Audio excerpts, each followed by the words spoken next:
Welcome, everybody. This is See the Spectrum of APH Low Vision Products from Vispero. Thank you for joining us today. Again, you're here for See the Spectrum of APH Low Vision Products from Vispero. So we thank you for joining us. Joining us today, we have three participants and presenters today. First, beginning with Mike Wood, Strategic Accounts Manager for Education for Vispero. He's been involved in several of our Vispero webinars. We welcome him back in. Our next two guests, Elizabeth Umphris, who's a teacher of the visually impaired, nationally board certified teacher, Edmonds School District from the state of Washington. Welcome, Elizabeth. Thanks for joining us today. And Connie Hill, who's the Insight Coordinator for Kentucky School for the Blind right here in Louisville, right next to APH. So they are both going to be talking about the products, and the first part of our webinar is going to feature them primarily as we get to some of our challenges and things that we want to get into today. So challenges, these may be things that you deal with or have dealt with at some point. With so many options, it can definitely be difficult to determine which device is best for your student. You know, it obviously depends on eye condition and the severity of that condition. What's best? What should you use? Teachers and students need resources to master their high-tech devices. You know, just because you have a device, you need to learn how to use it, and that can be a problem sometimes. How do I learn these things? And unfortunately, students are often hesitant to use their low vision equipment in front of their school peers. And that can be a problem. And we're going to talk about that particular challenge here in a moment with Elizabeth and Connie, as soon as we get through our learning objectives. So let's look at what we're going to be going through today. We're going to understand how to decide the appropriate low vision solutions for their student. We're going to list the steps to change customizable magnification in the Jupiter magnifier. Identify how contrast can help with reading different types of text. Identify 2 reasons why speech to text might benefit an individual. So quite a bit to cover today. Our first challenge that we want to talk about is the challenge that teachers often face in getting their student to use the equipment that they have. It's great to have the equipment, but if the student doesn't want to use it, that can be problematic. So we want to start with Connie and ask you some questions about how different people in different roles can best help in that situation. So first, Connie, if you would, for parents out there, and we're going to talk about that challenge, getting the students to use the equipment that they need to use. And several different people can play a part in making that happen. So Connie, can you first talk to us about what a parent can do to help overcome that challenge? Oh, the parent support is so important. When we have low vision clinics across the state of Kentucky, we have about 90% of our parents who attend, and they get to observe a student trying different pieces of equipment, such as the VideoMag, the Jupiter, Mac Connect, and then some parents with the dome magnifier, they enjoy seeing that, and then also monoculars. But back to the equipment is that we have things set up for the parents and the students to see before they enter the clinic. And this gives them an idea of like what's accessible, what's out there. So you start that little push right there. It's like, oh, this is something I might be interested in, because then the student will come into the exam and say, I saw this out here and it's really cool. I think it can help me with my classes. It can help me with maps and social studies. It can also help me with, I had a student who's talking about with science, especially with integrated science in 8th grade, that he said, this will help me with seeing charts. So you get these kind of responses. Now with the parent gets to see this, and the student, if is excited, it makes the parent excited. The parents will ask questions. The doctor and myself will answer questions about the equipment. And then we let the student try the equipment using various materials, such it may be their classwork that they're looking at, such as math or doing some reading or writing, especially on the elementary level. On the middle school level, we're really with math and science. Those are two subjects that you really see the magnification is needed. In high school, we had a student who was in a physics class. He was in 12th grade and had lost a considerable amount of vision. And his mother was just so impressed with how he took to the Jupiter. She said, "Where can we buy one?" And it was just the aha moment that he needed. And the parent was excited. So we explained how there's money available through the charitable foundation that could assist the family with having a Jupiter at home. But when the parent sees how the student responds, especially with a positive response, the parent is 90% bought into the product. But they also want to make sure it's not a fad, like a new toy that only lasts for a couple of weeks. They want to make sure that there's going to be an investment. So we try it at school and try it in different classrooms, different settings, just to make sure this is the right tool for the student. Great. So obviously a parent plays an important role, and the more involved they are, definitely helps in a lot of cases, obviously. What about a mainstream teacher? What can that person do to help with this situation? The mainstream teacher has a very important role because they will be working in hand with the TVI, and they can show how the equipment works. And along with the student, they can show, like, I can do this. I don't need your assistance right now, just to show the independence. And I think with the mainstream teacher, what I've seen, and especially in elementary level, is that they get excited when the student's excited that the student does no longer have to sit in the front row. That's a big deal. And then also if they get to sit in the middle or on the side rather than in the front row middle. The teacher, the mainstream teacher, has there's concerns because they some feel like this is something else I have to do. They may assign an assistant paraeducator with them to say, you take care of this. And so that way I can go on with the rest of the class. But I would say there's an 80% buy-in with the mainstream teacher, because once they see the student with the device and the TVI, this is where the TVI really comes in. But when the student self-advocates that they can do this and how they need it, it's a win-win. Great. So the teacher definitely can help out, especially if they will invest a little bit of time and whatnot into the products.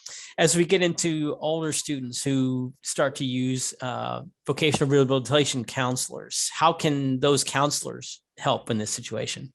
Oh, again, another important person. And I will have to say, for Kentucky, our Voc Rehab counselors, they have a big buy-in with assistive technology. They will ask. They've attended several clinics. They have observed students. Again, the student is the one who could sell it, the equipment. You know, if they are positive and have success, they're going to sell first. They can show this is how it works for me. For example, with the Jupiter, when some of the seniors that we've had is that a lot of the girls get to learn how to polish their nails, put their makeup on. Guys get to learn how to clip their nails. I mean, we're talking about daily living skills, and I know with academics, but all of this intertwines because it's about the person, the consumer, as you would say in the Voc Rehab world, helping them for independence. Now, college students, the Jupiter has been a success. So is the Mac Connect. We have some students who have been through clinic or in college now, and they're at the point is like, I don't care. This is what I need. If somebody, can't handle it, whatever. But most, they've gone on. It's like, and then we have some students who do not buy in because they do not want to be different. And that's where there's the struggle bus. They're in with their accessibility resource coordinator saying, I'm having trouble accessing, and they This is where there has to be an open line of communication and saying that, I need some help, but I also need some tools.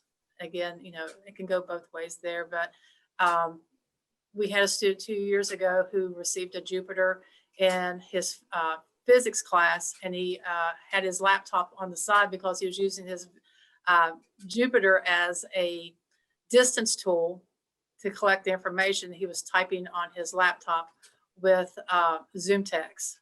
And he goes, I don't care. He goes, this is what I need, and this is what I'm going to do. So he had that positive, he had the attitude, that the can-do attitude, is that this is what I need. I'm going to do it. I'm going to use it. So independent living skills are an important thing. I know we can't cover a lot of that today, but it's good to mention it. It's also a good selling point for the equipment, certainly. And last, what about a student that's struggling? What can a student do to help their own situation? It depends on where they are in accepting their vision loss. Again, take things gradual.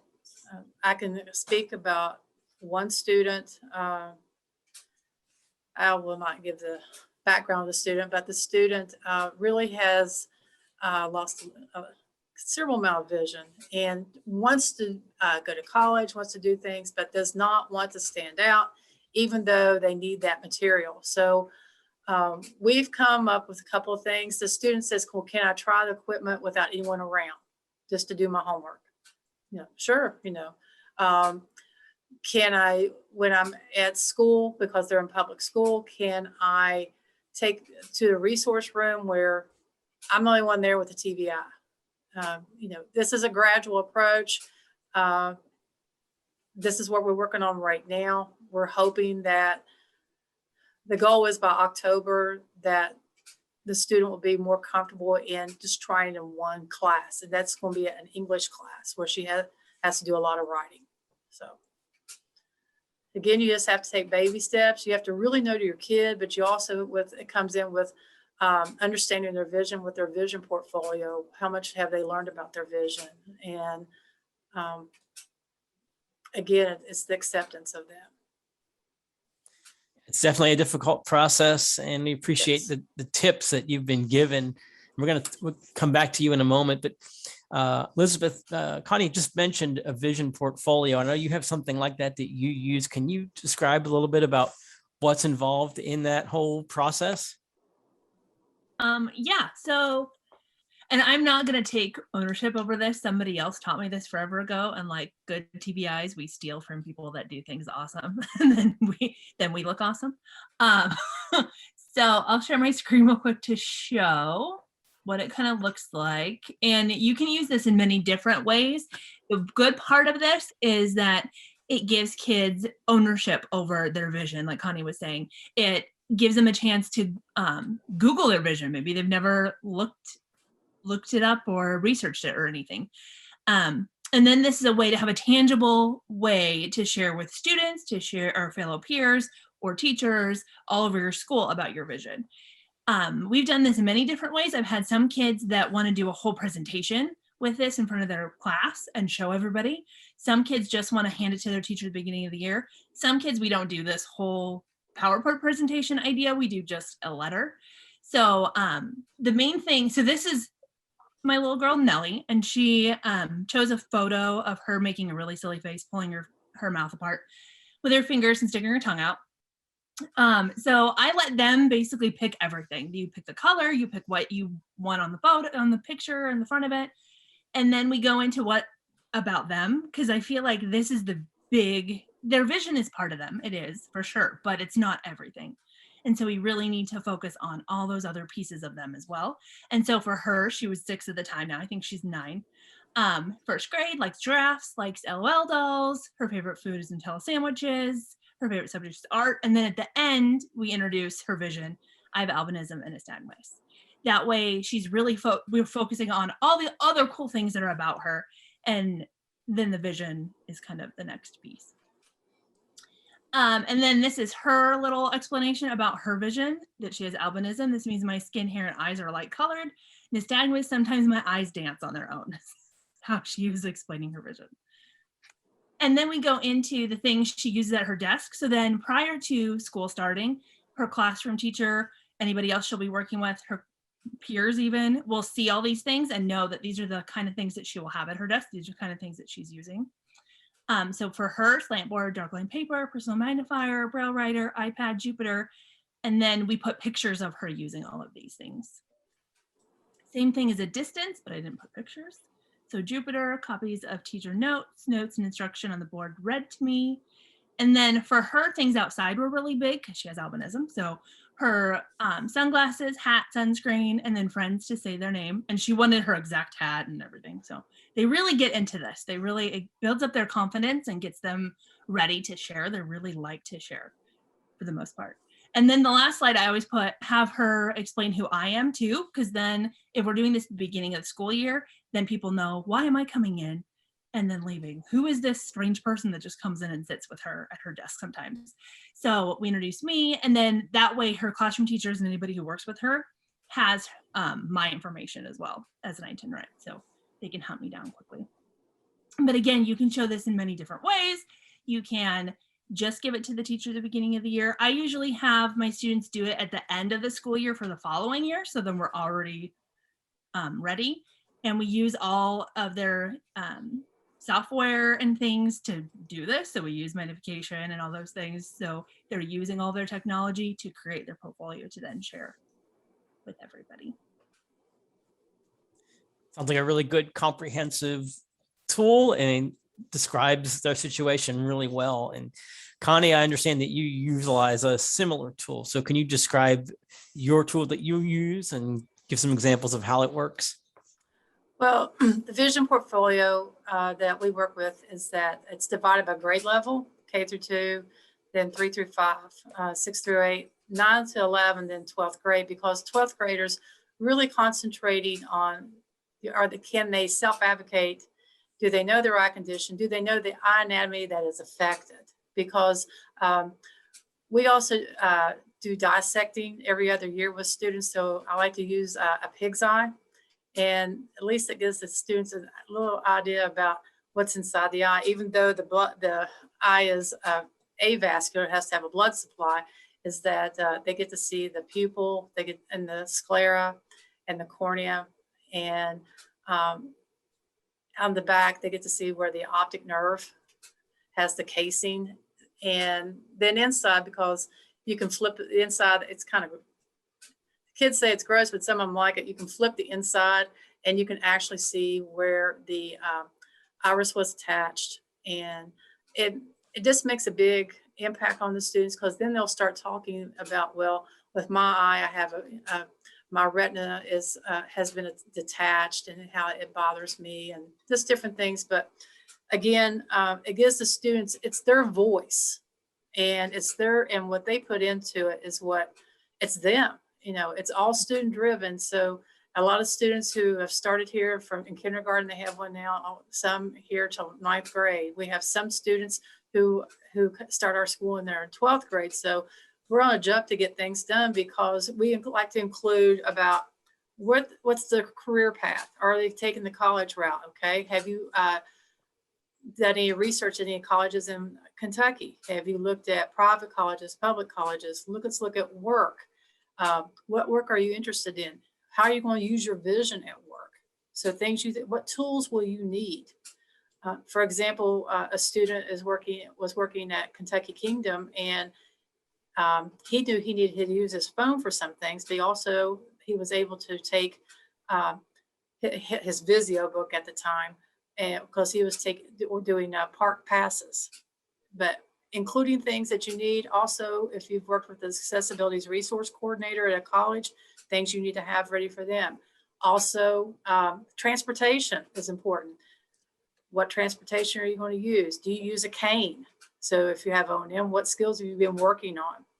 And then in your independent living skills. Again, it's about them. And the students, they collect information. A student who's in 11th grade, for example, saw him today. He goes, I have something else to add to my portfolio. And he just takes pride in it. The kids keep their portfolio here, and they will, for example, he wrote a paragraph about how he was having struggles with advocating for he goes to public school half a day. He was having trouble advocating to sit up front. And I said, he goes, I just need to write it and put it in there. So it's, again, it's about them. And they put, and the students will, put pictures out of track meet, it's just their life. So, and they leave usually with a 2 or 3 inch ring binder of them. So, sorry. So 2 really excellent resources, and thank you both for sharing those. Students heavily involved in both cases. We definitely appreciate that information. Hope that's helpful for everyone out there. And now let's turn it to the product portion of our webinar. So Mike and Elizabeth are going to be sharing about the products now and how they work and really what sort of conditions they can help with. We know we had a couple of questions come in the chat about those sorts of things. So Mike and Elizabeth. Yeah, sure. Thank you. And Connie and Elizabeth, thank you for that info. I think the student buy-in is so important because, if they're involved in it, they feel like, they're invested in it. And that's just both of those examples you gave are spectacular. And anytime you can get the parents, I can tell you stories about going to schools and, parents on there. There's some good parents and some bad parents. And, sometimes I'm just so anxious when I leave a school, just seeing this kiddo that, could really benefit from some stuff. And unfortunately, if not everyone's on the same page, it's difficult to get it. So, it's good having everyone on the same page and involved. So yeah, Elizabeth and I are going to talk a little bit about some of the products that Vispero, so I work for Vispero, and we manufacture and develop products and work very, very closely with APH to develop these products with their input. And we develop them and then they provide them, support them, and we also support them, whether it be software or hardware. And then I'm Elizabeth Umfors, and I'm a teacher of the visually impaired. I was itinerant, and now I work in a resource room for blind visually impaired kids in Edmonds, Washington. And I'm Michael Wood, as Paul said earlier, Strategic Accounts Manager for Education with Vispero. You can reach me at mwood@vispero.com. That's Vispero. Is how you spell Vispero. And just a quick, I will not bore you with reading this entire slide, but Vispero is actually kind of a merger of a couple companies together. And some of the brands or names that you might be more familiar with are Freedom Scientific, Enhanced Vision, and Optilec, AI Squared, Zoom Text, JAWS. So some of those things are things you may be more familiar with. We work in 25 different languages. We have a world-class distribution channel, APH being one of them. And we also have a compliance company, and this is actually pretty cool. So enterprise and compliance, this is something that we just recently did, and I think we can officially mention it now. But for those of you that frequent fast food restaurants, you think about somebody with low vision or blindness going into a fast food restaurant, right? Now, one thing is you can use some of the technology we're going to talk about here today to see distance. So you'd be able to see, the menu board. But many of these restaurants and stores are now going to self-checkout, right? So you go into one of the big, Golden Arch brands today, and they have giant touch screens that you go in and you order all your food and you don't even talk to an attendant, and they get your order, they prep it all, they bag it, and then, they call out your number, you grab it and you go. Well, what if you go in there and you're totally blind or you're low vision? So our enterprise, TPGI team actually teamed up and they made accessible kiosks, which are super exciting. And they just rolled out in a bunch of the McDonald's across the country. And you'll see more and more as we grow. Or as that whole project grows. So those are a couple things, and that's who Vispero is. Next slide, please, Paul. All right, so in some instances, what can low vision devices be helpful for?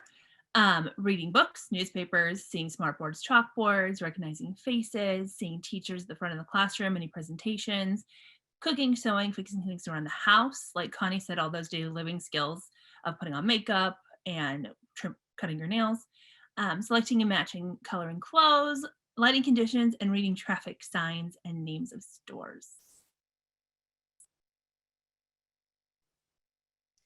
So causes of low vision and blindness, and now we're just kind of encompassing this as at a high level, right? We're not going to go in depth. There's lots of different eye diseases out there, or different things that can cause issues within the eyes or with your vision. And even when we talk more in depth about some of these different diseases, you know, we're just, again, giving you kind of very high level. We're not going in depth. Obviously, some people, and Elizabeth and Connie, you're more the experts on this side, you know, but somebody may have, say, Stargardt's disease, but if you put two students or two individuals in a room that both have Stargardt's, they could be having totally different experiences with that same disease, right? So some of them are Stargardt's.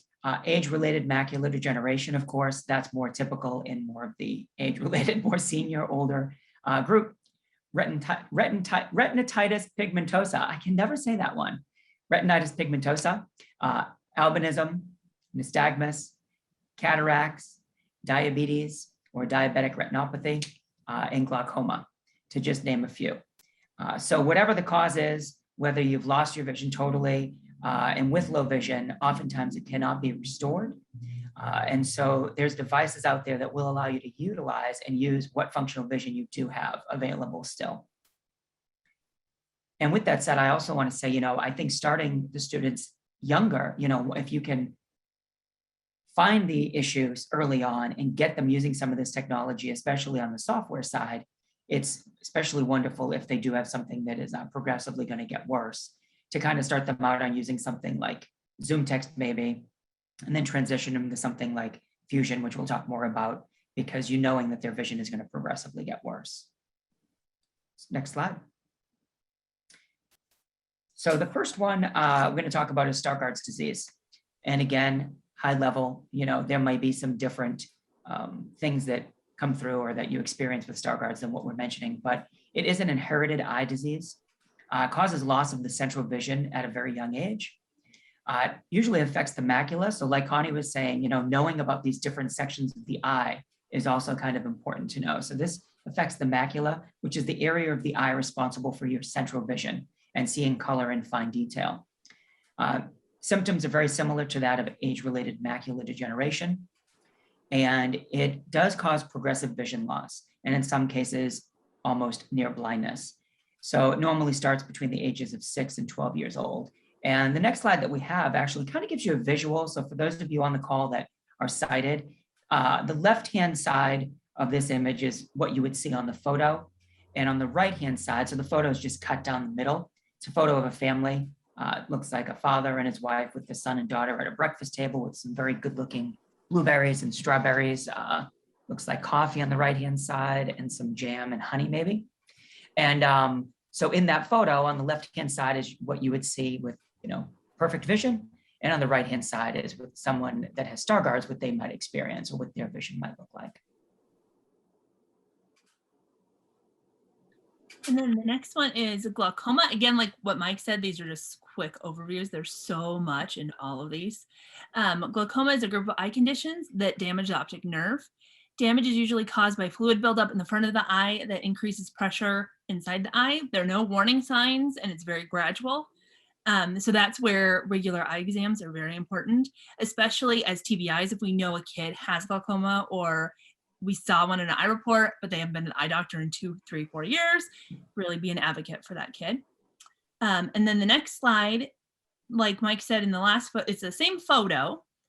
The left side is typical if you had 20/20 vision, and the right side is if you had glaucoma and you're losing your central or your peripheral vision and just have that central piece. And of course, you gave me the tongue twister, right? Retinitis pigmentosa, otherwise known as RP. That's how I'm going to refer to it moving forward, RP. So RP is a group of genetic eye conditions causing progressive degeneration of the retina. So again, going back to you, Connie, with that pig eye, you know, so you're able to see the retina, and that's the light-sensitive layer of tissue lining the back of the eye. As a result of RP, the rods, and in later stages of RP, the cones, slowly begin to die, causing a reduction in vision. The peripheral vision decreases first, and then slowly the central vision, which is usually retained until late in the disease. It is an inherited eye condition, and it does usually affect both eyes. If it starts in one eye, generally the other eye will start to have the same symptoms or condition as time moves on. It's often diagnosed during your teenage years, but may also be present at birth. Cases diagnosed at birth are oftentimes more stable and non-progressive. And that's something I think that's important too. And I'm sure Elizabeth and Connie, you see this a lot, working with individuals say, is this a progressive eye disease or is it not? And you're going to take a different approach, whether or not it is progressive or not progressive. Cases of RP diagnosed later in life are often mild and may progress more slowly than those diagnosed in the teenage years. And so the next slide is the photo of somebody that has RP. Again, left side is typical of 20/20 vision and the right side is RP, which I think these are great visuals just to see, to give you an idea sometimes of, not knowing what, if you're a teacher, what your student, when they come to you and they say, oh, I have retinitis pigmentosa. And, you might not know exactly what that is. So that whole thing of that portfolio that Elizabeth and Connie and other teachers are putting together to give to the teachers, the general ed teachers, or even to send home to the parents sometimes to better educate them on what this condition might be. I think these visuals are really nice. And then the last one we're going to highlight is albinism. This is probably the one that most of us are pretty familiar with. A group of inherited disorders where there's little or no production of the pigment melanin. Melanin not only affects the coloring of the hair, skin, and eyes, it also plays a role in the development of the optic nerves. So that results in reduced visual acuity and light sensitivity. Many individuals with albinism also have nystagmus, or like in the portfolio, the dancing eyes, involuntary eye movement. So then in the photo, this one is the left side as it has been normal, and then the right side, somebody with albinism. A lot of it is the light sensitivity piece, and so the right side's a little more washed out and the colors are a little blurred. So the slide now is how can Vispero and APH help? So as we mentioned, we work closely together. APH is phenomenal for the products that they develop and all of the services they provide. So what we've done with APH is we have 3 software programs, and knowing that many of you answered that poll question at the beginning, you're familiar with Zoom Text, Fusion, and JAWS. So for those of you that are not, Zoom Text is going to be a screen magnification software. So it allows whatever you're doing on the computer to be enlarged. And then you also can change the contrast. So somebody with albinism might want to change the contrast to be a little bit less harsh on the eyes. So they might have a darker background instead of a white background like most of us use, say, in Word, or even on this slide right now. If you're staring at the slide all day long, even for somebody with regular vision, sometimes you can get some eye strain. So then imagine if you're struggling and you're having some issues seeing. Fusion is actually just like it sounds. It's the fusion of Zoom Text and JAWS working together. And it's a great product for those individuals that do have progressive eye diseases where they might start out using Zoom Text and that their eyes are going to get worse. They're going to lose more vision. So you can slowly kind of incorporate in some of the keyboard shortcuts and functionality of JAWS, which is the screen reader for the totally blind. And they can still use the magnification of Zoom Text within Fusion. So it's kind of a nice, easy bridge in getting them ready to transition over to JAWS for when their vision does go. And then hardware, electronic video magnifiers and portable video magnifiers. So I did see some comments earlier in the chat asking about, things that offer scanning and reading devices or things like that. So we'll go into these products a little bit more in depth here for you shortly, but those are kind of a couple of the different things we work with APH on here at Vispero.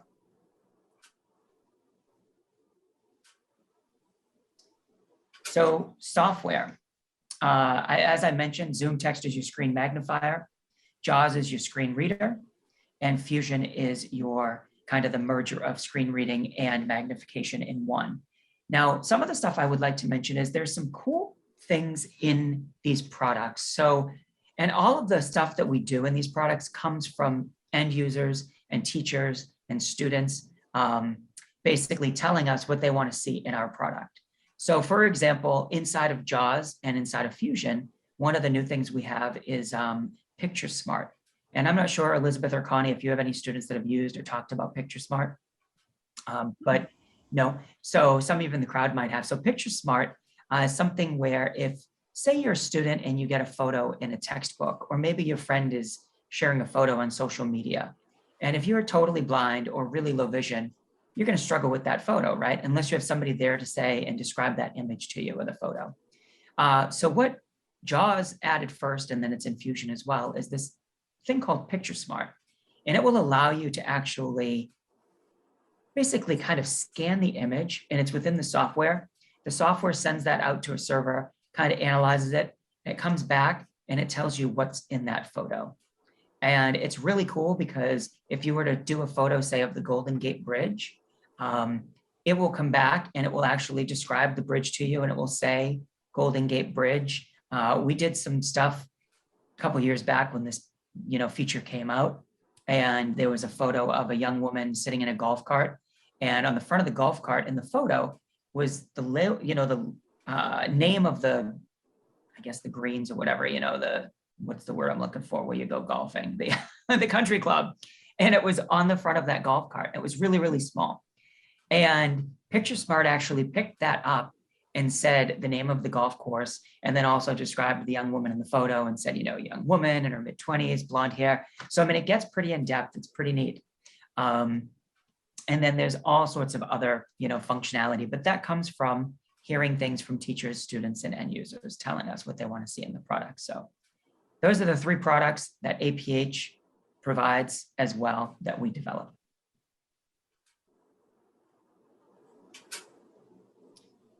So the first product that we want to chat about is the VideoMag HD. And in the image here, I have a young student actually using it to read kind of a book that has a little bit of text. It looks more like a comic book style, but they're using the VideoMag HD to magnify the text at the bottom of that page of the book. And I think Elizabeth actually, was this one of your students? Yeah. It was, right? I thought so. I was going to say, I think I remember coming out with the VideoMag HD a while back to your district, at your prior district that you were at. Mm-hmm. So VideoMag HD is a very easy to use handheld video magnifier. And Paul, if you want to switch to that next slide, it's a 5-inch screen. It allows you to magnify. So one of the other things, and APH provides these, and we manufacture these as well. We still manufacture optical magnifiers. And I think, Connie, you mentioned Doe magnifier earlier when we were talking, right? And those are still spectacular. They're great. And there's a place for them, and people love them.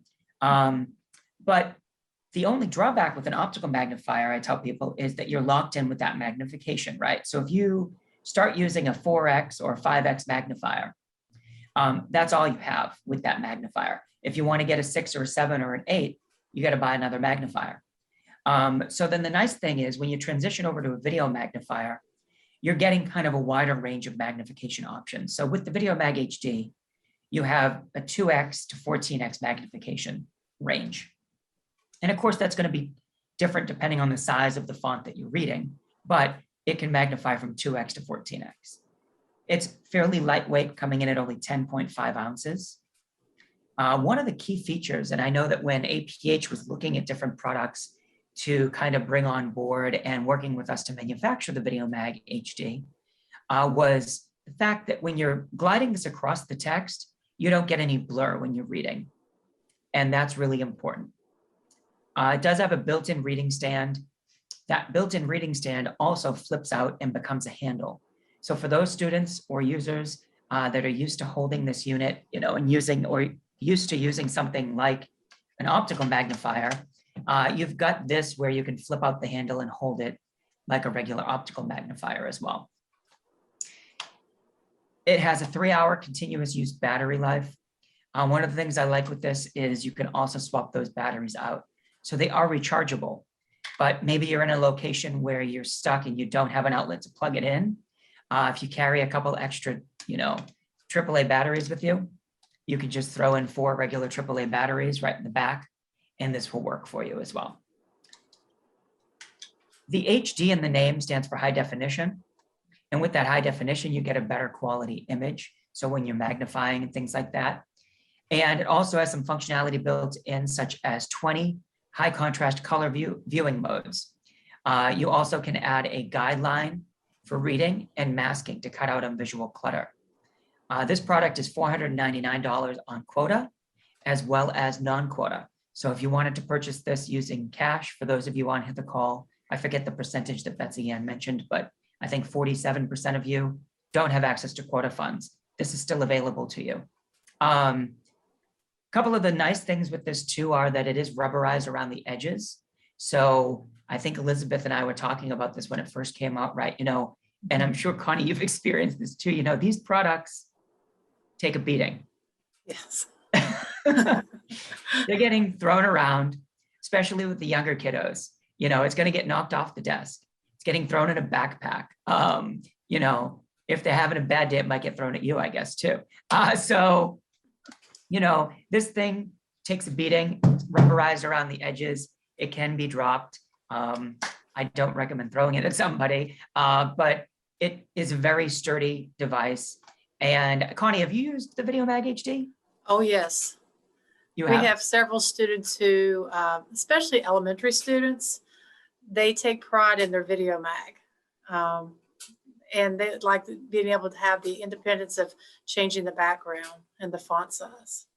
Yep. So, And Elizabeth, I know you have as well, because that last student, same experience, would you say? Yeah, and I think it's a really good, I don't want to say first magnifier, but it kind of is a pretty good first video magnifier because it teaches all of the color contrasting, all those things that the other higher up magnifiers have, but in a tiny little compact, and it can be dropped, unit that is, I prefer that for the younger kids. And it's also discreet because I have older kids that refuse the bigger stuff, and this stuff at least will give them something, not necessarily what I would recommend, but something that they would use. And and that's the battle. You got to pick and choose your battles with them, right? And if this works, it's great. And I think that this is really good also because you do have that small screen, and you also have those buttons that are pretty easy. They're color coded, and being able to customize it, like you said, Connie. You can choose between all those 20 high contrast modes, but you can customize it to where you only have those presets set on there. And it's a great product. I've also talked to a lot of people in Voc Rehab that provide this for their, adult consumers that are maybe working in a factory setting where they need something a little bit more robust that can be beat up or dropped a little bit and is a little bit more sturdy. So that is the VideoMag HD. Next slide, please, Paul. Thanks. Oh, Paul, it goes over to you. We've got a poll question. Okay. My first poll question I thought was on the Juno. Hang on, am I missing one? Which slide number are That's we all on? right. We are on the fourth question. We're going to skip around today. Keeping it complex and keeping everyone on their toes. Okay, so which one is this then? This is about the Use cases for the VideoMag HD. Okay. You've got it up on the screen now. Untitled poll. What are some of the use cases for the VideoMag HD? So you've got spot reading, and I believe, is this a single choice, right? So I think it's choose all that apply. Oh, great. So spot reading, reading a label on a bottle, reading the address on a letter, finding details on a picture, or all of the above. And after we get those answers, I'll actually give a couple kind of fun use cases that I've seen this used for that I think are kind of cute to share. And Great. Well, we've had numerous questions come in the chat. Thank you guys for using that to share some thoughts and concerns with us. One that came in earlier was about using devices at home. So if a school is providing a device, but the student might not be able to take that device home, or potentially they're in a shared custody situation and have more than one home, you all have advice on how to get students more resources, where to look for help purchasing these devices. so I don't know about Connie and Elizabeth, if you have any input from the school side. I can tell you from me, I mean, I run into this oftentimes. Not all parents are in a situation, the equipment's expensive. And I mean, in the past, I've worked with some Lions clubs. I've also worked with some people that have done kind of the GoFundMe type of thing. They've worked with their local church groups sometimes. We also work closely. I mean, I can't tell you how many times I've worked with families to figure out how to find funding, or, worked with them on pricing and things like that. Sometimes you can reach out. There's certain insurance companies sometimes that might offer some support with magnification devices. Not all do, but it's worth making a call and asking. Some of the stuff sometimes might be able to, if you have a healthcare spending account, you may be able to use those funds on that. There's also things like, I'm blanking out on the name of it now, but it's a federal program where, you can put some money, and then the money, as you build up that account, basically, I'm blanking on the name of it. It will come There's to an FSA and an HSA. Yep, there's both of those as well. Yeah. Yep. And then there's another one, I can't think of the name. Now. And if I'll email it, if anybody's interested, email me and I'll give you the name. But those are just some of the ones off the top of my head without really thinking in depth. Elizabeth or Connie, any input or any thoughts? On my side of things, I've been fortunate that our school rule is that if a kid uses it at school, it goes home. So unless there are some situations that I don't send things home because they won't come back, or they would come back in 7 million pieces. But in those instances, those kids aren't using it at home anyway. But for the most part, my districts that I've worked at have been okay with sending like even Jupiters back and forth from home to school. It depends on the student and the situation about transporting home, especially between two families. You just don't know. But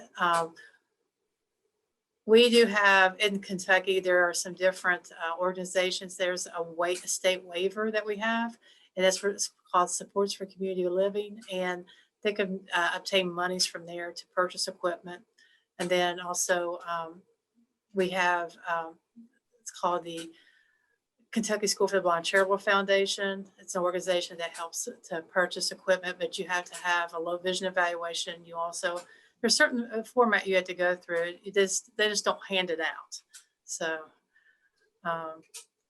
but Elizabeth is right. A lot of school districts, they'll say, sure, you can take it home. We have some school districts, no, it's going to stay here. Depends on where you are. And Sherry Bainbridge, thank you. She said the CARES account. That was what I couldn't come up with in my mind. So thanks, Sherry. It's the CARES account. And I know that certain states offer it. And, it's a great program to look into. Yeah, I mean, there's different things out there for sure. It is hard finding that source. And each state is different too. I mean, there's different programs within each state. And yeah, I mean, so I think it just depends. But if you call up, talk to, somebody at APH or somebody at Vispero, oftentimes we'll help you try and figure it out. And Kathleen Kathleen said, I've had students that sabotage their devices. So that poses a big problem financially for schools and families. Yeah, absolutely. And again, this stuff is not inexpensive. And so, even though it is sturdy and can take a little bit of a beating, it can still be broken, and it's electronic equipment and it is very expensive. So you do want to protect that investment. There's some libraries I've worked with even that provide this equipment. They'll loan out certain things, like things similar to the VideoMag HD, or some that even have things similar to the Jupiter that they will loan out. And of course, then you're held accountable, the same thing as you would for a book, but from a public library. So next slide, please. Absolutely. So thanks to our presenters for answering those questions. Continue to put those in the chat. As we wrap up this poll for what are some use cases of the VideoMag HD, 93% answered all of the above. So that includes spot reading, reading a label on a bottle, reading the address on a letter, or finding details on a picture. So thanks for taking that poll, and I'll move on to the next slide. And that just reminded me, and I'll mention it. So I believe that this was posted, there's some stories on the APH website about students that, when the VideoMag HD came out, I went around showing it to schools, meeting with people, as I did with the Jupiter as well. But one of the cool things was hearing the stories from the kids. And there was one student that said, they had never realized that a walrus had whiskers until they used their VideoMag HD and were able to look at a photo in their book of a walrus. And then they realized, oh, these things have whiskers. So, it was just kind of a cute little story that I like to share. I think that's great. But these are definitely great for spot reading. I do not recommend reading War and Peace or anything very long with something like this. And that's why we'll get into more of these other pieces of equipment here shortly. All right, so the next slide up is Juno. Juno, yes. So the Juno is a new product. And, unfortunately it came out during all this time when my travel has been limited. So I haven't been able to go out and demo it and show it and share it with people like I have products in the past. But the Juno is a brand new product. Elizabeth, I know you haven't seen it. Connie, have you had a chance to see the Juno yet? Yes, someone from APH brought one over yesterday, so I've tried it with about 5 students. In fact, a student with albinism, really pleased. And we had the aha with her. She liked how she controlled the brightness, and she goes, it's like a big VideoMag, and but she also related to Mac Connect, how some of it was like a Verity back and forth. But I wish she was here, she could explain, but she just goes, this has a lot of great things. And she was just, I didn't have to show her much because I'm just playing with it myself. And she goes, I got this, and basically pushed me out of the way. And she just started working on it, and she found something. But kids are wired for this. And and she just took off with it. And she goes, I like it. She goes, that's a thumbs up. She goes, when are you going to get one? So, as again, she had that moment. And then a student with glaucoma, he liked he said he liked the camera better on this device than he did on the VideoMag. So again, each student, I tried different students just to get an idea. So. Oh, that's great. No, I'm glad you are one of the lucky few that have had a chance to see one yet, because they've been selling at APH, but I haven't had a chance to really talk to anybody because, of course, we're just getting back to school now, and they started selling right before summer break. And so I don't think many people had a chance to try them out yet, but I've played around with mine. It's a cool device. I'm going to grab it here and hold it up, but afterwards I'll show more in depth. So do you want to jump over to that next slide, please, Paul? So the Juno is a 7-inch LCD touchscreen. So, you come from the VideoMag HD, which is a 5-inch screen, to this, which is a 7-inch screen, which doesn't sound like much, but it actually is a lot larger. I mean, it makes a difference. The touchscreen aspect, so you'll notice that the colored buttons on this are the same as, or very similar to the VideoMag HD.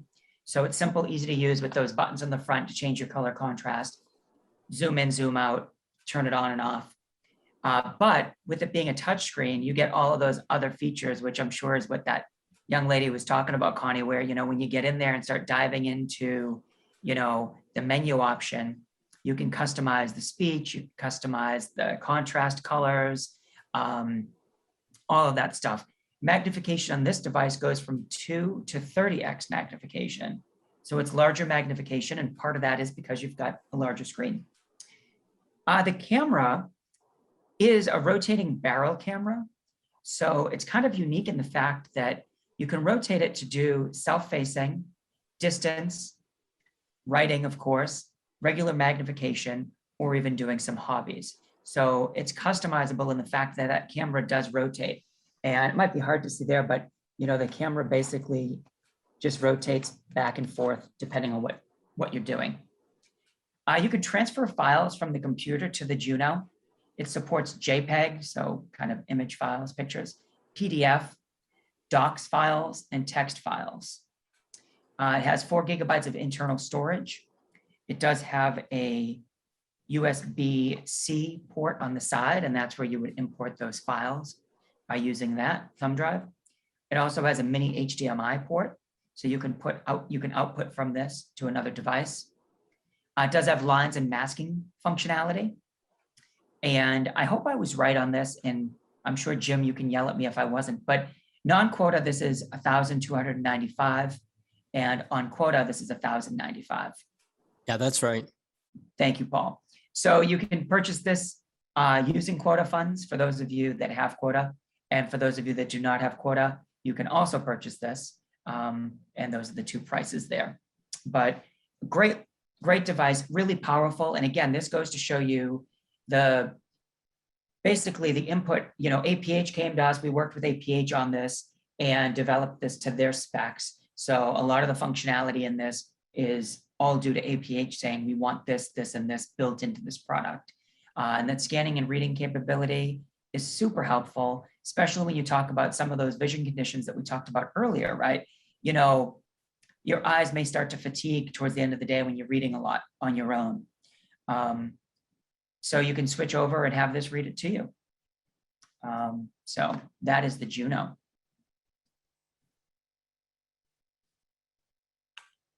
All right, time for a poll. All right, I've got it this time. All right, so this is a true or false question. So the Juno can scan and read in Spanish. True or false? The Juno can scan and read in Spanish. All right, and we've had a few folks in the chat drop off some advice to our fellow participants today on where you might find funds to purchase some high-tech products, where to look for loans. So thank you guys for sharing your advice with our group here today. Any other questions you might have, you can place this in the chat. And if you ever have trouble submitting a poll, you can also respond in the chat. That's great. Thanks for sharing that info, everybody. And this is why I love these events, because there's just such great feedback sometimes from the crowd, and we all learn on them. I mean, I learn something new every time I do one of these. All right, and everybody in the audience has been Johnny on the spot answering this poll for the question true or false. Juno can scan and read in Spanish. 100% said true. And you guys, that's correct. It can scan and read in Spanish. So I'm going to end the poll and hand it back to you, Mike. Thanks, Betsy Ann. And that's great, because I didn't even mention that it could yet, so you all knew. I never even mentioned about any different languages, but it can do multiple languages, actually. And I believe, and you know what, I should have pulled this up. If you give me a second, I'll tell you. It actually can do some pretty cool languages. So it will do English, Spanish, French, German. And this was the one that I was like, wow, this is pretty impressive. It will also do Chinese as long as it's simplified. So it will do Taiwan, mainland, and Hong Kong simplified Chinese language scanning and reading. So pretty impressive for a little 7-inch handheld device. So the next product we're talking about is the Jupiter. And this, so I've got to shout out to Elizabeth again. This is actually Nellie that you saw earlier, the young lady that was doing the eye, chart thing there. And this was, Nellie was featured in APH, one of their videos for the Jupiter. And this was one of the first districts that got to see the Jupiter when it came out. So like you, Connie, seeing the Juno, it all depends, we get around where we need to go, but it all, depends, I guess, on who who to ask and say, I want to see this thing. But I went out and visited with Elizabeth, and some students got to meet Nellie. And we did kind of a cool event one evening where we had not only the teachers, so we invited, Elizabeth was the TVI, but we also invited the general ed teachers, and we invited the parents, and we invited the students, and we allowed the parents to bring siblings if, the students had siblings. So we kind of made it a fun family event. And we had a couple of the products set up, but we did some fun stuff as far as movies and games and things for the kids to do. But we allowed them to try this device. And it was great because oftentimes the parents don't get to see the equipment unless the student is bringing it home. But this gave us one-on-one where the student could show the parents what they liked about the equipment. And, and the teachers could chat with the parents, and it was just nice all around. So that is Nellie there with the Jupiter in that photo. Next slide. So we jump up from, we went from a 5-inch to a 7-inch to a 13-inch with the Jupiter. The Jupiter is a 13-inch. So this is definitely not something that you're going to be throwing as easily in your backpack. it does come with a carrying case, but you know, it's a larger unit.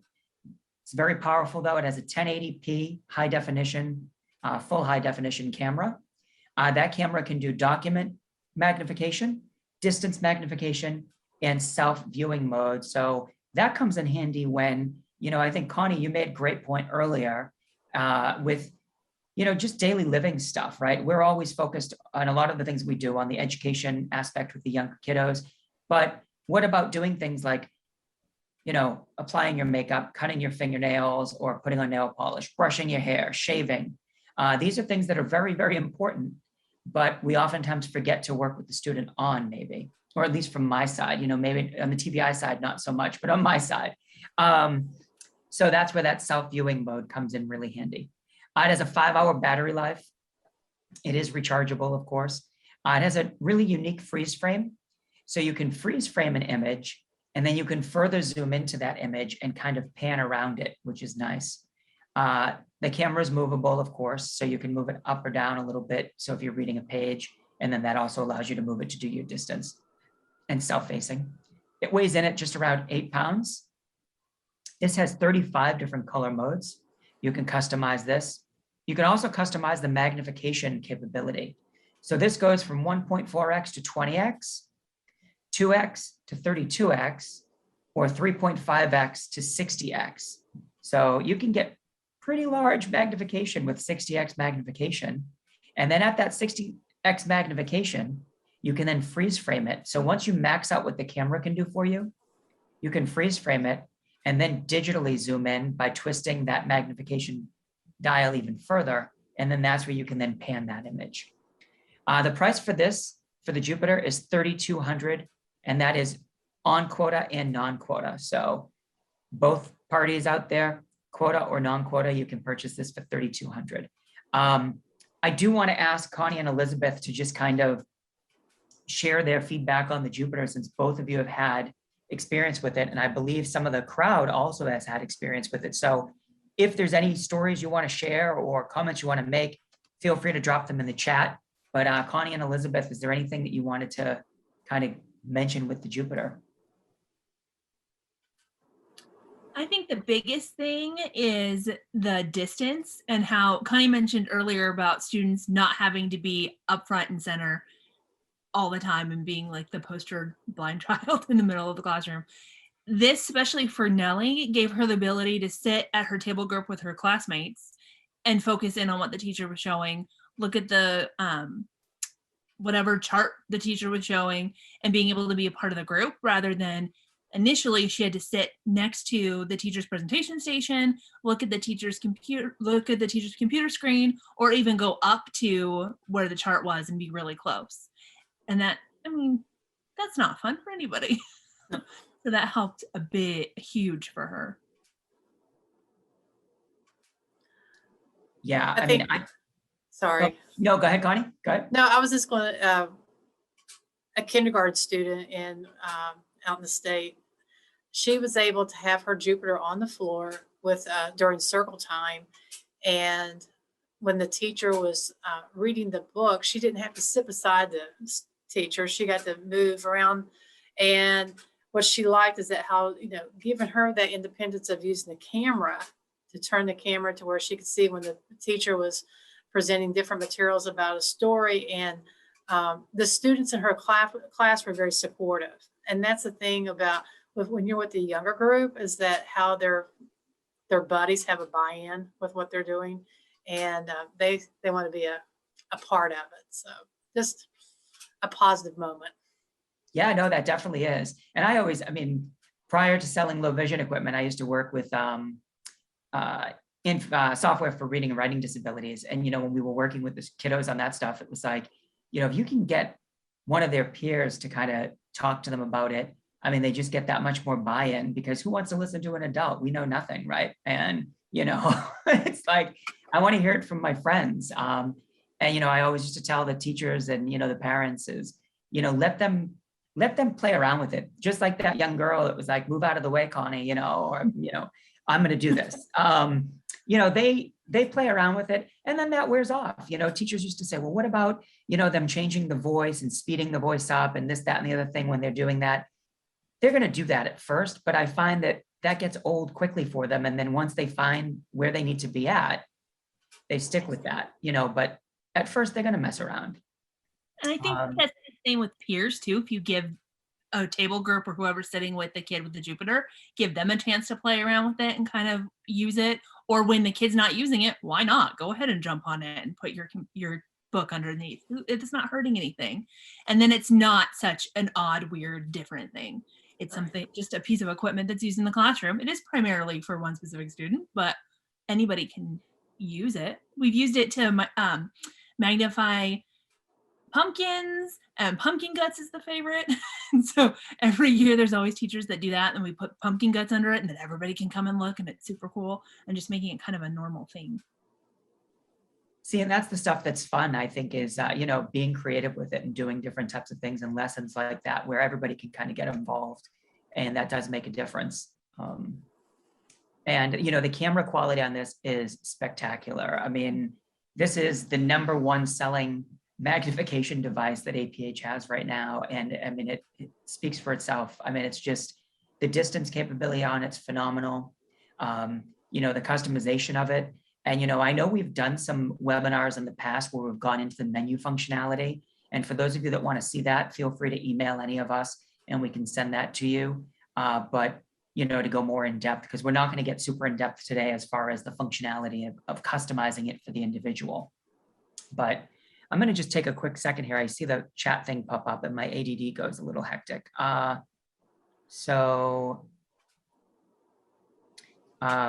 Marcia, students get very excited about actually seeing the teacher's face. Yeah, you know, again, if you go back to those images that we showed earlier, you know, kind of brings to fruition and you kind of see, you know, hey, this is the vision that this student might have. And so they may really not be able to see this, you know, teacher's face or their students' peers' faces without using this equipment. So that's really cool. And let's see. And lots of questions about the Jupiter. How about we launch the poll, and while folks are responding to the poll, we answer these questions. Absolutely, Betsy. Yeah, let's do it. All right. All right. So good examples of images to freeze frame and zoom in on the Jupiter are a map, a math equation, writing on the board, a chemical formula, or all of the above. Images to freeze frame and zoom in on the Jupiter, a map, a math equation, writing on the board, chemical formula, or all of them. All right. Thanks, Paul. So the first question for us to review, will this device handle the very documents that the Juno offered with the linking to a computer for documents? So I'm not totally sure, Diane. I'm assuming that you're meaning if you have something on the computer, are you thinking from taking it from the computer to the Juno or from the Juno to the computer? I think when the Juno was developed, it was more so taking something from the computer and then bringing it to the Juno to make it accessible so that they could enlarge it, magnify, change the contrast, and do things like that with it. And this question might just be about the Jupiter's potential to access documents on a computer. Can you do that on a Jupiter? Oh, this is the Jupiter. I'm sorry. I'm thinking Jupiter. No, so the Jupiter does not connect to a computer right out of the box. You can connect it to a computer using a video capture card. And I've done this. So you can buy a video capture card from Amazon. And then what you can do is actually connect to the HDMI output. So the output port works on the Jupiter. And then you could plug in your laptop and using Zoom Text, you can have a split screen. So if you have a low vision student using Zoom Text, they can have, you know, the laptop magnified, and then they can be seeing what the Jupiter sees on their computer screen as well. But, you know, I don't really see a ton of use cases for that. I see the Jupiter as more as just kind of an easy to use magnification device. And so it doesn't have any real connection to a computer. Great. And kind of a related question, can you connect the screen of the Jupiter to a projection screen so many people can share the view? Great question. On that, you would also need a video capture card. So not really, there's a couple different steps you'd have to do something like that. Great. Yep. Another question that came in, does Vispero have a distributor in the Philippines? I believe we do. We represent a lot of different countries. We have our own home bases in a lot, but then we also have distributors. So for the person that asked that, Alan there, if you want to email me, I can connect you with the distributor that would cover the Philippines. And my email is mwood, MWOOD, at Vispero, VISPERO.com. And I can connect you with that person. Thank you. Awesome. And what color options does the Jupiter have? In the Jupiter. So let me grab my Jupiter here and I can tell you, and you know what I can do is, do you want me to switch over to the other camera and show the screen there? Absolutely. Let's jump to that. So to close this poll out, 94% said good examples of images to freeze frame and zoom in on the computer are a map, a math equation, writing on the board, and a chemical formula, all of the above. So we'll end that poll and I will stop sharing, Mike, so you can start sharing your screen. Sure thing. So I just shared, so you'll just want to spotlight my video maybe. Okay. And spotlight, that's perfect. So I've got the VideoMag HD up there, but what I'm going to do is transfer this over to, and let me just do this a second here. So there is the Jupiter. And with the Jupiter, what you can do is along the front, can you see that okay there? Yes. Your power button. You've got your brightness control, your freeze frame that I mentioned. This is going to be your magnification dial in the middle. If you press that, that gives you your menu option. And your next button is your color contrast change. So this toggles you through the different color contrasts. Next button quickly and easily brings you back to your live color mode. So whatever your true color mode is. So if you've got a magazine or something or an image. And then the last button is your joystick. This allows you to access your guidelines, your masking, and customize how much of a line or where you want the line, whether you want it horizontal, vertical, things like that. But to answer the question about the colors, so if I press and hold the middle here, I get my menu. And the first option there is color mode. I press that middle button again to choose that. And here, and does this show okay over the camera? It does. Awesome, thank you. So you've got your color modes here, and I believe there's 32 of them. And so you just kind of go through and pick which ones you want.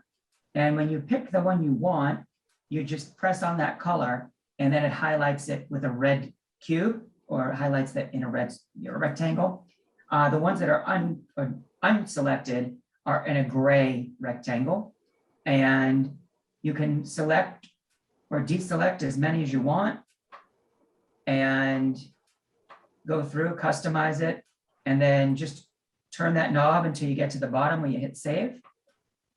And now when I toggle between, it's going to toggle me between the ones that I chose. So now I have pink background with pink background with black text, pink text with black background, and then back to true color. So you can customize that and pick and choose any of those 32 color options. One of the things I'd like to show is, so I'm just zoomed in here on a word search. So I'm going to freeze frame that by pressing that third button in. Oh, sorry, freeze frame. So now it's freeze framed, moving the book around. Here that is. I can further magnify that and zoom in. And as I mentioned, on the right-hand side, using the joystick button, I can actually kind of scroll around that and move around up, down, left to right to kind of pan that image. And that's also very useful if you were looking at the smartboard in the classroom, because you can take an image, of that whole smartboard, freeze frame it, and then zoom into where you want to be at, and then pan across that board. To get out of there, you just press that freeze frame button again, and it brings you back to I'm pressing it twice, brings you back to your live mode from there. So that would give you back there. Any other questions with the Jupiter while we've got the camera focused on that? Absolutely. There was a question about speech capability for the Jupiter. So the Jupiter doesn't have speech capability. The only device that we manufacture with APH that has speech capability is going to be the Juno, which is the new product. So that's the 7-inch, handheld that does incorporate in speech capability. Yep. That is the Juno. Great. Well, I think those were the questions on the Jupiter. We've got about 10 minutes left in the webinar. So just to make sure that we end in a timely fashion, let's take a closer look at the Juno and the VideoMag HD before we go back to Paul to finish out the webinar. Sure thing. So what I'm going to do is just jump us over here to the Juno and in there a little bit. Writer, sorry for the camera functionality there. So we've got the Juno there, and it's sitting on top of just a brochure right now. And on the left-hand side, you'll notice you've got your color contrast. So that's going to quickly toggle you between the preset color contrast that you chose. On the right-hand side, you've got your magnification. So you can zoom in and zoom out. Gradual magnification there. The top right is a freeze frame button. So you can actually press that, your OCR button. So when you snap that, you heard kind of a little shutter shot. And then what it does is it took a picture of that text. And if we want to have that then read out loud to us, we can have that read out loud to us. So we can save that as a document. You've got a couple different options here. On the top left, you've got, if you want to open a file. The middle, you've got where your speech, if you want to change the volume or change the rate of speech.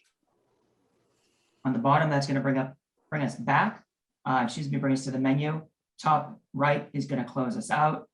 The middle there is going to be recognition and process. So what that's going to do is actually run the OCR on the text.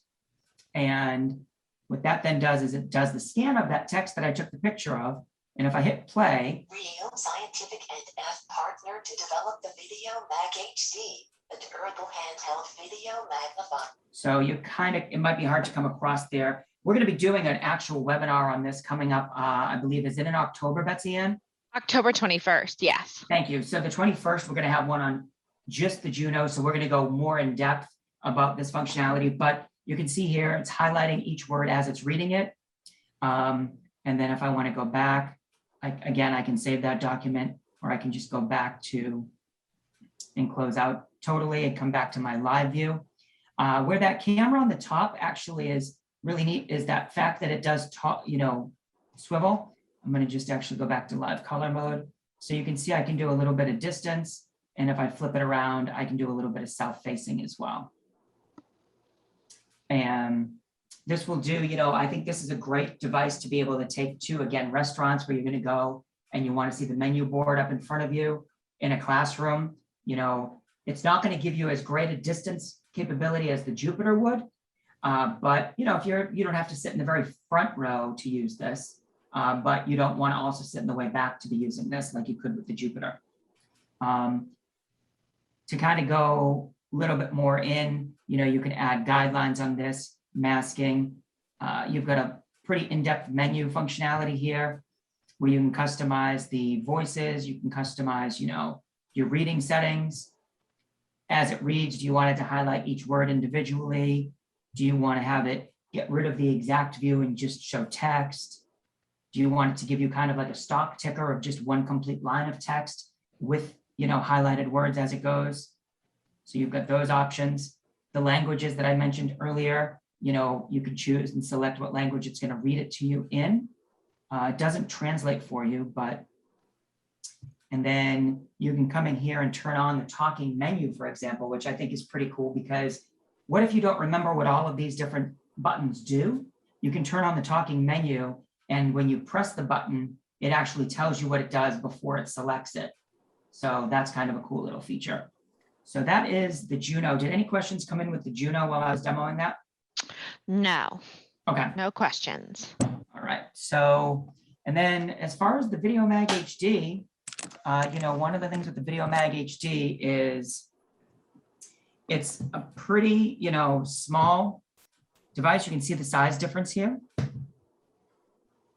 And, you're going from a 5-inch screen to a 7-inch screen with the Juno. And using the VideoMag HD, it's going to sit on top of the text. So this sits flat on top of the text. So if I was a student using this in the classroom, it's going to sit flat like this. One thing I do like more with the Juno is the fact that it sits at an angle. So now you notice, your screen is here, whereas with this, your screen is where I'm pointing. So you've got a little bit of a different view. The flip out handle. So you do have that flip out handle. You can turn the lights on or off if you want on this. And then as you're using it, you've got your color contrasts here. So you'll toggle through them, your magnification, your freeze frame. And I'm going to give you the little tips and tricks. So this is something that if you don't read the manual or you don't attend one of these webinars, you might not figure out how to do. But if you press and hold the power button, which is the bottom left, which is the yellow button, and this is going to be hard to do with the way I'm set up here, but press and hold, and then you press together the plus and minus at the same time, you'll notice you get a guideline there in the middle. And it may be hard to see, but there's a guideline in the middle of that text. That's a better view of it there. And if you press and hold that middle button, power button again, and you can move that line up or down the screen by pressing the plus or the minus. If you press them together at the same time again, you now get masking. So you'll notice it kind of masked out the bottom of the screen, which that helps with visual clutter issues. So if you're reading a line of text, you're not getting the bottom line of text in the top, you're just getting the middle line. So that is your VideoMag HD functionality there. Any questions at all with those? No, thanks so much, Mike, for demoing those live. It's great to see the differences up close and especially looking at the size comparison between those devices. Let's turn it back to Paul to wrap us up. So we, let me get my screen share back. Yep.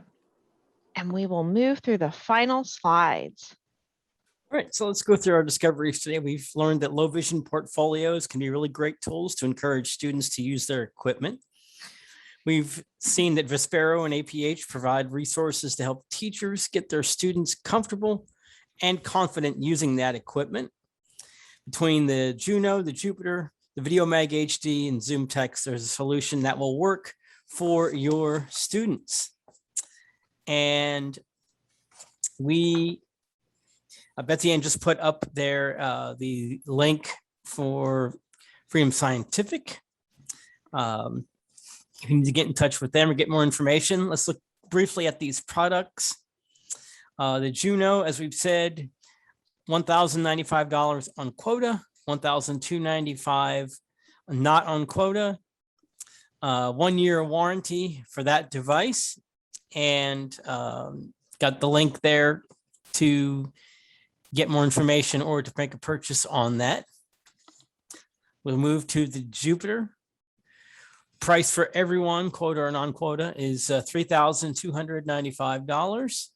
The link is there for you. That is the large magnifier, of course. That's the big one.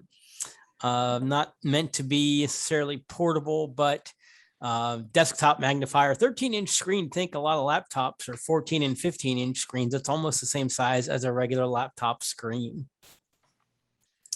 And the VideoMag HD, $499, quota, non-quota.